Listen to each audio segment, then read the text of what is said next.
your girl Sheenique here, and this is my first episode of All About Sheenique B.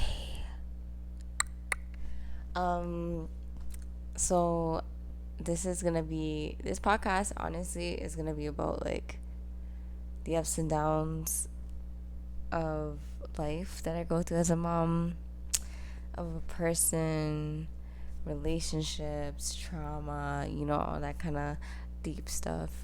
I'm excited to be inviting people, obviously, on this podcast as well. I have one person lined up that we are working on together that it should premiere in August, hopefully. I'm so happy to reach out for her. She's another creator, and I'm excited to work with her. And I honestly just wanted to restart because I had a podcast before and it was called Be Raw With Me, but like I think because I was so into like, I don't know, I was still like trying out new things and figuring out myself, especially through tarot because I am a tarot reader. I think I wasn't so super consistent, and I think like releasing my music as well at the same time was just a lot of things that I was like focusing on. And now that I'm well into my music and now I'm real comfortable and now I'm like well into my craft now of being a tarot reader and like casting stuff and like working with like little candle magic and manifestations, I feel like I'm ready to start more new things. So I have my Etsy shop now, I have my like TikTok, I have my candles and stuff like that, and I do my readings on my shop a lot. It was a big transition from TikTok because I would be on live like every week consistently, and I was like, I need to do more. Like, I need to do more because I have a baby on the way, my third child, crazy. Um, and I was like, I need to like make more money. I need to like expand my creativity. Like, I need to expand my healing energy, and I need to expand like my tarot stuff like to people who need it. Like, it's lovely to do it for free, but I also know that I'm really good at what I do and I need to obviously make a living. And I love I know what type of reader I am, and I know that I like to help people, and that's the reader I am, and I will never change that. So yeah, and I had to move on. I had to do new things. I'm still going to read on TikTok because obviously that is where I started. I'm so happy for the people that stayed with me from the beginning. Shout out to all of you guys. Um, so yeah, but yeah, this episode is basically about getting back, coming back to to the place I basically grew up having a child. Um, so obviously I grew up with my mom, my brothers, my father, of course, and I eventually got pregnant in 2017 with my child's father, my oldest son's father. We were together for about 4 or 5 years on and off. It was hell being with somebody like that, but it was also my first serious long relationship for myself, so I dealt with it. Yeah. Ended up getting pregnant, had my baby. Went through a lot of relationship challenges and family challenges. Had to move the fuck out because I was trying to move out from time. Just didn't know how to get out because I was experiencing so much bad trauma, which we'll probably get into later on down the line. But I was really going through it. And I think having him saved me because I used to be so yes sir, no sir, yes ma'am, no ma'am. Eventually I started rebelling eventually when I was 18. But when I was still scared to like stick up for myself, if that makes sense, and do what I wanted to do and have the freedom and not be so sheltered. But now as soon as I got pregnant, I was like, yeah, I'm doing this for my baby and I don't give a fuck about what you guys are talking about. So I literally was just like, ugh, that whole process, that whole situation was crazy. Like I said, I'll get into that in the next episode, but like that whole process of like finding out I'm pregnant, telling my family, and then leaving was a lot. Like I had my neighbors to help me at the time when I used to talk to them. I don't talk to them anymore, but yeah, they were there. I guess they played a role in my life, and I guess after I had my kid, it was time for them to leave, and that was that. And yeah, I just kind of, they were like a second family, but at the same time, no family that's not really yours can really be your family at the end of the day. So yeah, so I left and I came to a housing for young moms, which I will not say the name. It was formerly, actually, well, yeah, I can say the name. It was formerly known as Master Center, but now it's something different. So I came back here, and I came back here only because, well, first I was living with my son's father after I moved out in 2020 from here, and I was 20 years old, I believe. Yeah, or 20, like, no, I was probably like 23. Yeah, and I moved out, got my first apartment, and obviously at the time, like he pushed me to think that I was ready, and I don't think I was ready. I still had like an extra year left or something, or extra 2 years left to still live here. And I think that he was kind of like pushing me and making me think that I could do it. And when you can't really think for yourself, or when you haven't mastered thinking for yourself, you kind of just go with what people think. And it's really not good. It's unhealthy. It's very risky and unsafe because you don't know what type of things you can get into. So yeah, basically, I moved into my first apartment with my son. My son was supposed to be at the time, yeah, 2 turning 3, and I eventually was like, okay, yeah, my baby father can come. Again, we weren't together because at the end of the day, I was dating somebody and we broke up. It was like a 2 year on and off relationship with somebody I was dating in school, and me and my baby father broke up a long time ago, like after my kid was born, I believe, like probably like 2018, and like a year after, yeah. And then yeah, it was just on and off. And then after I met somebody and I was like, okay, yeah, I'm just gonna date someone. And then that didn't work out. And then I moved out eventually here because I was still in contact with my baby father. Of course, we have a child together. Um, so yeah, and then moved in, and obviously I was doing my readings and I was getting my dreams, and I could understand some because some of them were easy to write on, easy to see on Google, like the meanings, but some of them were not. And there was just one dream that I will never forget till this day that I didn't listen to, and it was about moving in with my son's father, my oldest son's father, Javion's father. And I Googled it, and literally Google told me the exact meaning of what it meant, and I literally ignored it. I ignored it. It was basically a dream of my baby father, and I was pushing a stroller, and I think we were arguing about the stroller or something like that in the dream, and we were leaving, and my kid was there. Obviously, Javen was in the dream, and then it kind of like ended, it stopped, and then I Googled, and it said that you're about to be in a risky, dangerous situation with somebody, and you better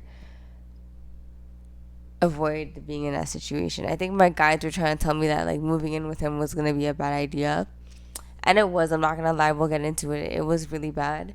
Um, yeah, and I didn't listen. And this is why I say like it's really good to trust your intuition and trust yourself and build on that. And even if you don't trust your intuition, build on trusting your intuition, because I'm telling you that shit will save your ass in the long run. It saved my ass later on when I got the guts. But yeah, honestly, it saved me because a few weeks later, a few months after, like maybe a month after, he moved in, and it got bad. Like I couldn't, like I started music too after a while. Like after, like I think after I moved, I started doing music. At first I was doing YouTube, then I quit YouTube because I was doing tarot, and I didn't like doing tarot on YouTube. Like tarot on YouTube was not my thing. I actually did not like that at all. I never found joy in it on YouTube. Like, I loved reading other people's, but for me to do it on YouTube, I was not enjoying it. I was just not confident in myself, and even now, it just hasn't been my thing. Um, so I just stick to watching other people. I met good readers on there. I met some very manipulative readers on there as well. But yeah, I kind of just I was like, okay, let me start singing because I remember being with him, like not in a relationship but living, and still getting over this other ex, which is a girl, and it was hard because I couldn't get over her for some reason. Like there's so much stuff that happened in our time of being together and during school that I could not let it go for some reason. Like I always just felt like I was supposed to be with her. It was really hard for me, and I was like the only way that I think I could get over it was music, and it kept coming in my mind. And I've always wanted to learn this thing, but I never had the opportunity growing up. So I basically I looked up singing lessons, and I found my vocal teacher now who's been in my life for like what 3 years, 4 years now, and she's dope. I love her. Yeah, like I just started singing, and that's where it started because he was doing rapping at the time, and he was always like going out to the studio, leaving me and my son home, and like coming different hours of the night, pretty late. Um, there's certain things where I should have asked my family for help when they offered it, like getting us a bed at the time, and I didn't because he said no, that he's gonna get it, knowing that he was never gonna get it. We slept on a mattress until I moved into my other place before I came back here. And so was my son. But my son was not sleeping in his room because obviously 2 3 like my son, like from when he was sleeping in a crib, I took him out because I was so tired of getting up, and I just like, you're just gonna sleep in my bed with me. So from that, he's just been sleeping in my bed. But now, as he's like 6, like I've found a technique where I just switched my sheets to his room, and I left his sheets to my room, and now he sleeps in my room by himself with Jelani, and Jelani sleeps in a crib, and I sleep in his room by myself, and I now turn that into my room because you need to learn to sleep in your own room. You're 6 years old now. But yeah, so basically, yeah, we slept on the mattress for a good, like, we didn't even reach a year in that in apartment because there's things breaking down. It was renovated. No, it wasn't. It was renovated, but certain things were breaking down. Like, why is the wood floor coming up? Why is the walls cracking? Like, why is this happening? Like, so it was exhausting, and my family really like reached, they really gave me a bunch of stuff for the house, which is really really nice. Really grateful for that. Like, I will always praise them for those good things. And I did should have took the bed because my mom was offering it. Me and her do not have the best relationship, but she offered it, and I should have took it and not listened to him. But I just listened to him, and he was getting mad that they wanted to get us a mattress, like not a mattress, a bed frame. Anyway, um, so that was the first red flag right there. And I felt weird about it, but I did, like, again, I just let it go. I did not think about it too much after a while. But then when I started music and I started practicing, learning vocal lessons, and I was like, you know what? I think I'm just gonna learn to do vocal lessons, and then I'll move into writing songs. And I didn't know I wanted to write songs until I started doing vocal lessons with my teacher, and I was like, you know what? Like, I think that I can do this. I think I was just telling her, like, I have this relationship I haven't gone over, and she's like, have you thought about writing it, like writing poems? Like, do you know what this is? And I honestly was so clueless. Like, I think she was shocked that I was clueless. I did not know shit. A hook, whatever the fuck, I did not know. And I had to like go research it and write it down. And I thought I was gonna take forever to write songs, but no, I wrote songs like that. And he was very jealous and very rude and saying rude things like, oh, you think you're a singer now? Or like you basically, like, I'm not helping you with nothing. You wanted to learn, da da da, this is how you're gonna learn. And it was just really exhausting, and I couldn't understand why it was bothering him so much. And I guess because I have a brother that's a rapper, and he was pretty known at the time in Toronto, and he's still, I guess, known now. But like, I think it was intimidating because I come from a musical family, so I did not expect me to catch on that quick, but I did. And yeah, it bothered him. I was getting insults on a daily, like recording, writing music, or you're always doing this, or you're always doing that. Da, da, da, da. Why can't I write music and study something that I found I'm passionate about, but when you're going out, it's okay? No. And when I started doing music, we decided to work on things after a while. Like after I started to like work on the songs, I started to heal. I started to get over this relationship. I was like, okay, we can try and work on things because I know he did want to, and doing that and doing music at the same time wasn't really working. Like it wasn't matching because I would ask. My biggest thing in relationship is spending time, and once you fuck that up, my heart is almost done. Like it's basically done. I'll give you a time frame. If you don't change and if it doesn't stay, the efforts don't stay, I will leave, and I will not have no regrets of leaving, because I know at the end of the day you're the one who's doing it to me, and I have a right to leave. So that was the first thing that started, where I would ask for time and he would not like give me the time. Like he would leave. He would basically say that we're going out, change his mind, and then leave, go out with his friends, and then come back at like 1, 2 in the morning. And I'll be up. I have to put my kid to bed, and I was just up doing a bunch of things. So it was just really lonely and annoying. And then I wrote this song about it one time, and it will be released on my album that I am working on. It's just taking a while, but I am working on it. I had to cut the songs down, but I'm working on one of them, one of the second songs. But the other one was Make Me Wait at the time, and I wrote that while waiting for him to come home, actually. And I, uh, I remember like listening to it. I'm recording with my voice that sounded like shit, but just listening to it and like I was like, wow, wow, like this is crazy. Like I wrote songs because it validated how I feel, because I couldn't get it in communication with my relationships. So writing songs or journaling helped me to validate my own feelings and understand how I was feeling. That way I can try to make the other person understand. But if I see that the other person wasn't really trying to understand, then that's not my problem. That's not my fault. That's their fault that they're just not trying to care. And that's why I got into writing. So yeah, he would start doing that hours of the night.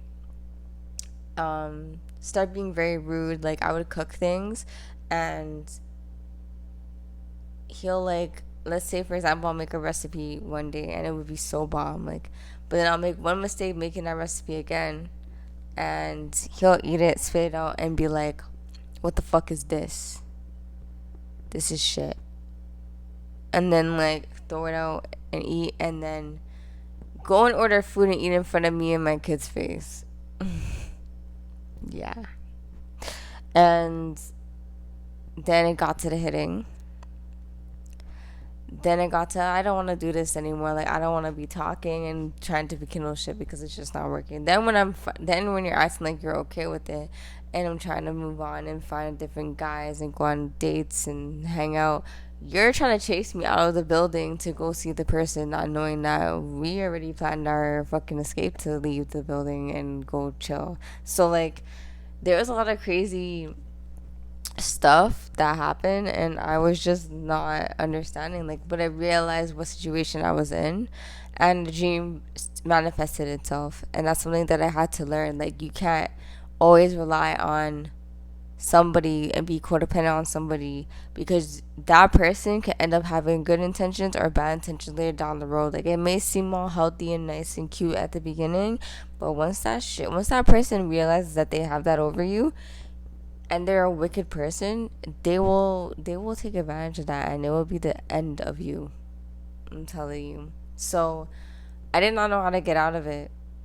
because I was at the point where I was like, hey, I'm in school, I get my OSAP, I'm not really financially stable enough, and I was like, how am I gonna do this on my own? So I was stuck, and I just stayed. Like I had a subsidy helping me, but at the same time, him helping, like understanding that yeah, we had to pay hydro, we had to um pay rent, we had to get groceries, and like I wasn't gonna use. I was using most of my OSAP and like my child tax for things, but I wasn't gonna use all of it because I had to get stuff for school. I had to like save money and stuff.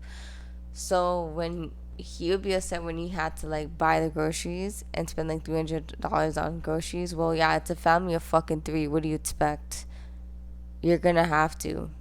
So like he would always have an attitude when buying groceries, and then if he said he was supposed to buy me a Christmas gift, he would get pissed and throw a tantrum after buying the Christmas gift after buying the groceries. Like he'll buy the groceries first, and then say that day you're supposed to buy the Christmas gift, and we go to buy the Christmas gift, and it was shit. And he'll buy it and then make me feel bad for it and throw a whole tantrum. Then I'm like, you know what? Take that shit fucking back. I don't have time. Take it back. And I think I remember ended up buying my own perfume.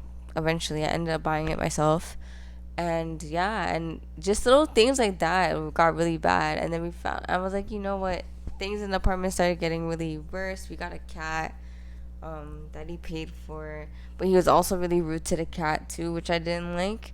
Like, just like trying to like push it away half of the time. And the cat, like my cat eventually, King, eventually like grew to know that he couldn't trust him or be around him. Like when he used to come home, he used to go and hide in the closet. And I just thought that was so fucking disgusting. And then yeah, like after yeah, me and my we found a new apartment, and I was like, we gotta get out of this apartment. Like that was my main thing. It wasn't even the fact that I was trying to get away from him.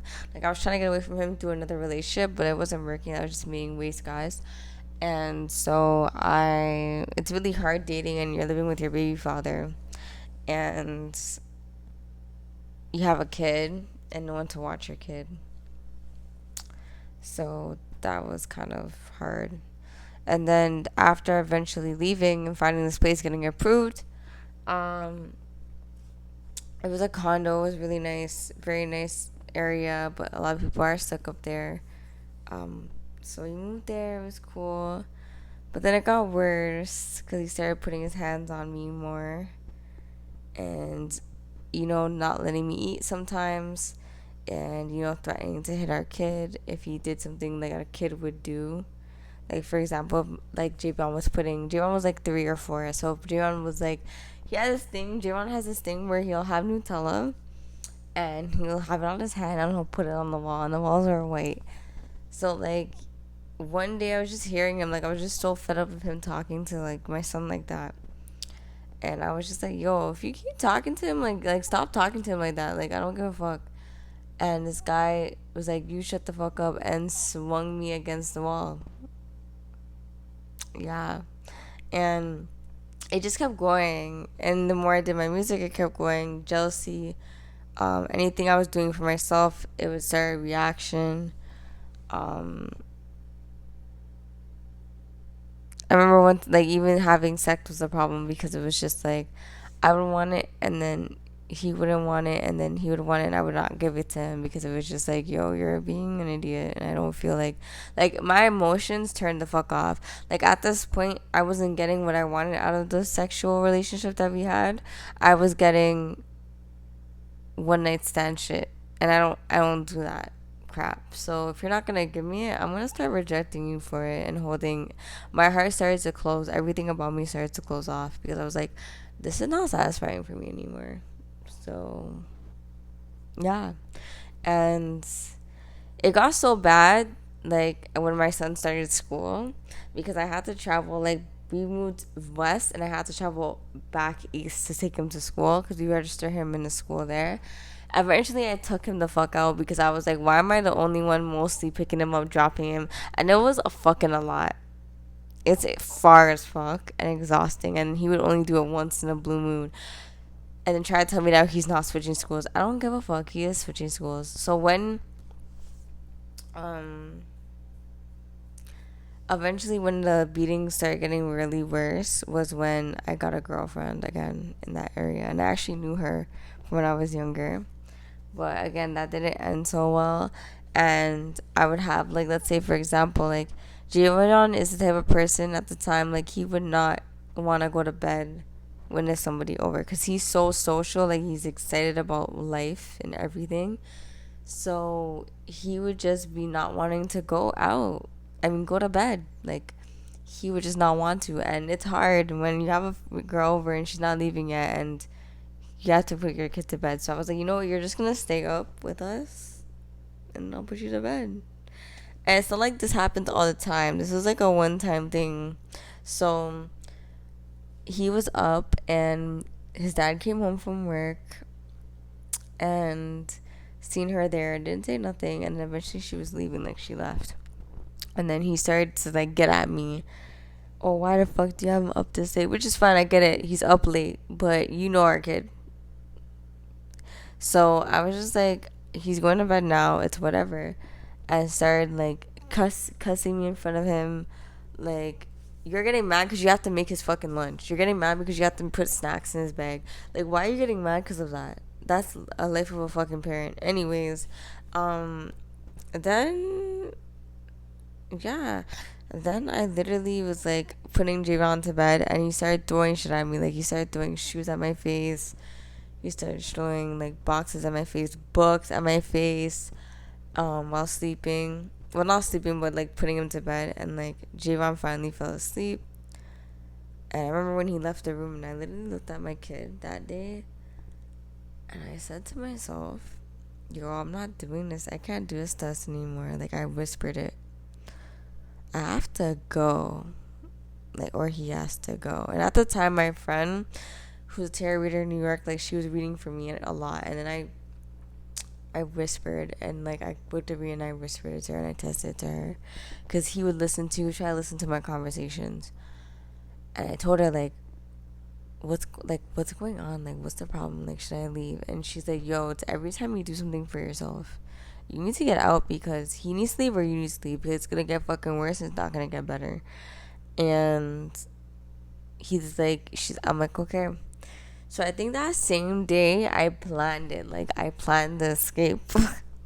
It was very quick. I was very scared, and I just needed a bunch of clarity from her, so I just called her again, and she gave me all the clarity that I needed. And I remember he was at work, and I started packing, like, all his things in garbage bags, and just garbage bags and garbage bags, shoes, everything. And I remember calling a friend at the time, which he was helpful, but then he wasn't helpful at the same time. So called him, waited till the police come. We took me and my kid went to Scarborough. No, the police came before he came home, and so that's what we were waiting for. We were waiting for him to come home, and he came home. He didn't know that the police were waiting for us at the lobby, and I showed them the lease, that it was my name only on the lease, and that he has to go. And that's something that was a big mistake, because when moving, like, I would just put my name, and it fucked me over, because, like, you eventually getting evicted, like, it sucks. And yeah, I had to, that night, like, we came back, and I remember him calling my phone down, where the fuck is my child, where are you, da da da da. And I'm coming in, like, my ex-girl had him at the time, my girlfriend at the time. She brought JB downstairs in the lobby, and she was just playing with him with her friend. I don't know why the fuck she brought her friend. Anyways. So then, I went upstairs. He was thinking I was alone, so he was just sitting there, cheese, like, all mad. And then he seen the police walk in, and his whole demeanor changed. Like, he just started laughing, and he was like, you know what? I'm just gonna leave. Yeah, because you had no choice but to fucking leave. And I remember earlier, like, before, like, we got there, the police was telling me a story, and that's what made me solidify that I had to do this, because if I didn't want to end up like that girl. So, like, they were saying down to me, they're like, listen, I'm gonna tell you, like, they told me this in the car on the way to my friend's house when they were driving, and they were like, yo, like, I'm gonna be honest with you, we were doing a case with a girl, and the girl had a kid. I think the kid was about 3, and literally, the man was like the guy. She threw her boyfriend was just beating her, and there was always constant calls, but no charges were made, and like he just kept beating her. And one time it got so bad, like he beat her and then killed her in front of the child, and now the child's in foster care, and the mom's dead. The dad goes to jail. She's like, you don't want to end up like that, and it's facts. You don't, and it was hard. It was a big realization, but it was fucking hard, and I had to take that in. Eventually, like I called, like after that was done, I didn't press charges, but he was out of my fucking house, and the worst part about it was he grabbed every food out of my fridge that he bought and that his family bought for us, um and my son. So most of the meat was gone, toilet paper was gone, oil was gone, snacks were gone. Like he took out shit out of our like apartment and left me and a kid for dead. Like, wouldn't you think as a father that you would keep these things like in because your kid is still living with the mom? But no, he didn't think that. So I was about like maybe $400 $500 down for my OSAP, and I had to like literally make that money stay and buy little snacks and food for us to eat. It was crazy. I still had my cats at the time, and I kept job searching after. I couldn't go on OW for a while because I was like still in school, and you have to wait till like your OSAP period like comes out. And yeah, like that was, I was going through all of that, and I had nowhere to go. Like I had to like eventually rent started piling up. I told him the situation as soon as that happened. Like rent was paid, but then when I told him the situation and rent wasn't getting paid, yeah, it started to add up, and I wanted to ask for a bit another place, couldn't do that. So I was letting it add up because I didn't know what to do. I couldn't pay it, and he obviously wasn't gonna help me. So yeah, having an eviction is bad, but I'm honestly happy my eviction was because of this story and not because of I didn't want to fully pay the rent, or you know what I'm saying, like other bad stories. No judgment to them, but I am happy that this is the reason why I got evicted, because it just, even though it's bad, it just makes it a little better to other agents out there, because stuff like this does happen and it's bad. And yeah, like I think after I finally called back this place, I was calling them first and they were trying to tell me, like, I think one of them lied. I think it was like an old worker, but she ended up not working anymore. Um, and I guess, well, I wouldn't say she lied. I guess she didn't know, like, and so she was just like, yeah, you're too old to come. And then I didn't know that the age went up to 29, and I found out when I moved here. So then I remember I still had the email from the CEO, and I messaged the CEO and I said, this is the situation. I have to be out of here before the sheriff comes, to change the locks. And I got a dream about the sheriff coming, because I was thinking I wasn't getting the letter. But my spirit guides were like, you're getting the letter. The letter is here. And when I went to my mailbox, oh my God, the letter was there. And I had 4 days to get out. So I packed all my shit. She told me, I think it was like the week before that the sheriff was coming. So it was like a Thursday or a Wednesday, and I already started packing myself because I was already registered to go into shelters, but I had to like get rid of my cat, and I had a dog too, which was really bad. Like my cat left. I ended up getting pregnant at the time too, because I met another guy and had pregnant with my second son, and I ended up just cutting and leaving and everything. She let me come back, and I was very grateful for that. I was crying, because you don't want to go into a shelter. It's really hard. It's not safe. I don't know, but from what I heard, but I know family shelters are different, and so yeah, basically, like I came back, and I came back because of my situation. And I remember when I started my YouTube, I was talking about it on my YouTube, which is also called All About Sheenique. But yeah, I came back here, and I think it was a lesson for me and it was a restart because I had to learn how to do things on my own and not rely on somebody. And it was big. And I was like, I have to do things different now. And, time passed. Things got distracted. I have to move out soon again because I am pregnant and we can have a third child living here.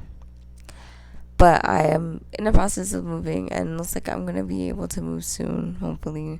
But yeah, I'm just focused on that right now. And I'm grateful to be here. To roof over my kid's head and not stress too much about it.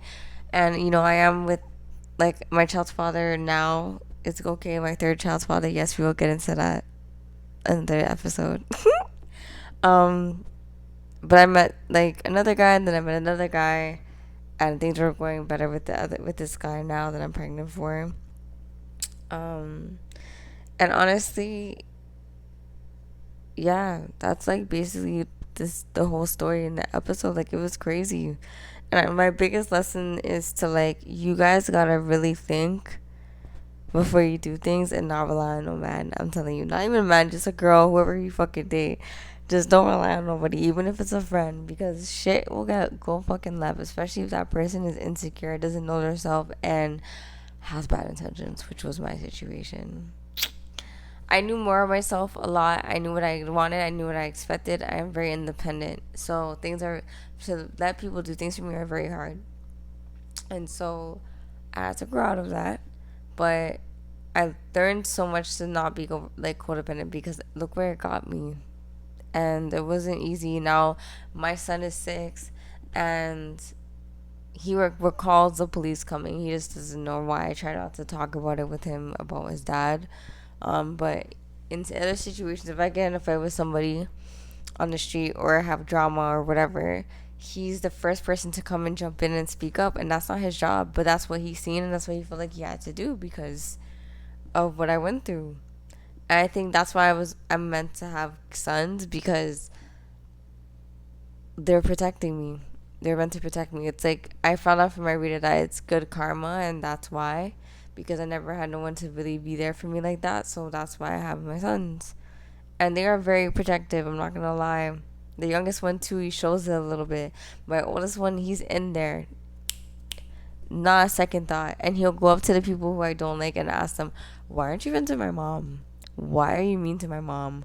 What did you do?" Like he'll ask questions, which I had keep telling him to stop doing because it really is annoying. Um, and it's like if I don't want to talk to him, I don't want to talk to him. Like this is not something for you to control. But I also just feel like he misses talking to them, but he doesn't understand that there's a reason why I don't want him speaking to certain people, and that's just it. And just my protective nature, but like he feels he needs to be there for me at this age, and it's like no, you need to be a kid, you're not an adult. And that's another thing we'll get into in another episode is about co-parenting, because there's two different co-parenting with this guy. It's not working, it's annoying, but it doesn't really bother me. It kind of works in my favor because you're not really doing anything, but you're just trying to make things hard, which is making it more hard for yourself than me. But yeah, he's my son is pretty much acting like he has to protect me. It's like you don't need to do that. Be a kid, be a kid. And it's hard being in an abusive relationship and having kids because they see that shit and it affects them. And I went through therapy for 6 years pregnant, and I went through therapy. I'm going through therapy again because it is a lot, and I do not want to keep my kids from growing and having this sheltered attitude or like feeling like they need to be scared or like having to like go through all that stuff. I don't want to repeat anything that I've experienced with them. Trauma, anything. My goal of being a mom was my first number goal, and I'm so happy I achieved it. And I'm still achieving it. Was to give my kid, started with Javion, a trauma-free childhood. And I did that. Same thing with Jelani, trauma-free childhood. And same thing with this one, trauma-free childhood. Because at the end of the day, I having a trauma childhood is not fun. It fucks you up. Fucked me up big time. And just getting over it and being 28 and now living life, it is fucking hard. And I think a lot of people don't understand that when you're in relationships and you have your friendships and then you have yourself. And yeah, you're this person in a relationship and you're this person in a friendship, but when you're by yourself, you're a totally different person. You have to deal with a bunch of shit. You have to deal with a whole lot of shit that comes up when you're by yourself, when you're in a mind, when everyone's doing their own thing. You have to deal with it. And at the same time, you have to be a mom. And that's hard. It's hard. And you see how exhausting that sentence was? But yeah, it was hard and I was not. It's a struggle when people don't understand you, they don't understand your trauma, and you feel like you have to explain it to them, and then you explain it to them, and they try to invalidate it. No, no, no, no, no, no, no. You're not going to do that to me. Um, so I just like talking to people who've been through trauma because they get it. When you talk to people who haven't, it's like you're talking to an alien. So yeah, that's why I came back. I needed, and I was guided to come back here. I know I was on the right path to come back here, and I knew that I had to start over, and I'm happy I did. And this is a lesson to, do things on your own first before collaborating with anybody, relationships, friendships, whatever it is, because if you don't know yourself and you don't trust your instincts, you will get into some deep bad situations, and it could be life or death sometimes. So yeah, I'm gonna end this episode here. Thank you guys for listening. If you guys got this far, I appreciate it so much. My hair was supposed to be better. I couldn't find my bonnet because my kids use it. My oldest son in particular loves to use it as a frisbee of throwing it around the place, and now I can't find it. But yeah, um, I gotta wake up in the morning. But thank you guys so much for listening so far and being here. I appreciate it, honestly. More talks like these will be had. But yeah, I'll see you guys in the next episode next week, Monday at 10 p.m. Don't forget to listen up. I am so happy to start this podcast with you guys. It's gonna be exciting. But yeah, have a good night. I love you. Bye.